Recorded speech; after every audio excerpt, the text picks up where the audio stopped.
Kejadian pada tahun 2010 pada saat saya bekerja dan di kantor sendirian. Pada saat itu tiba-tiba terjadi, irregular heartbeat. Irama jantung saya itu berdetaknya tidak beraturan dan sehingga saya merasakan ada sensasi, skipping heartbeat, di mana jantung saya kayak sepertinya ada berhenti sejenak dan saya merasakan ada sesak. Saya tidak tahu apa yang harus saya lakukan. Untung, pada saat itu, kejadiannya cuma berlangsung beberapa detik.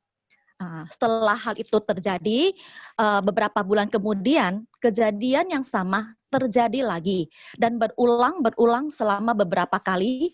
Kemudian saya memutuskan untuk mengadakan, further check up ke dokter jantung yang di Pining. Pada saat itu di, Rumah Sakit Gleneagles. Setelah diperiksa, diadakan blood check, stress test atau treadmill test, dan electrocardiogram. Dari hasil yang dilihat oleh dokter, secara fisik jantung saya tidak mengalami kerusakan. Tidak ada kerusakan, juga tidak ada penyumbatan. Berarti secara fisik jantung saya oke. Begitu dilihat dari stress test sama elektrokardiogramnya, memang ada irama jantung yang tidak beraturan. Jadi menurut dokter, ini dinamakan aritmia normal. Katanya sih kalau umpamanya ini tidak terjadi atau terjadinya dalam range yang sangat panjang dan terjadinya agak jarang, ini tidak akan berakibat fatal.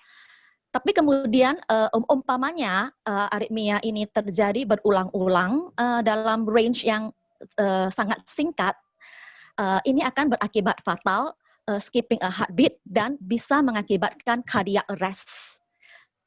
Jadi saya, dokter tersebut juga tidak mempreskripsikan, tidak meresepkan obat.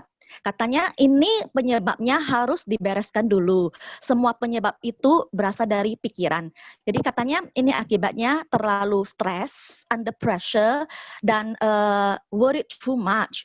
Jadi intinya dokter bilang saya harus relax. Jadi menurut dokter kardiologis yang di Pining tersebut, dia bilang, selagi saya tidak bisa mengontrol stres saya, ini aritmia ini akan tetap terjadi.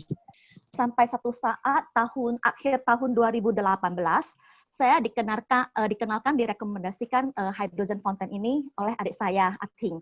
Jadi begitu saya lihat, loh ini botol biasa, cuman isi air. Apakah dia bisa menjadi solusi untuk masalah kesehatan saya?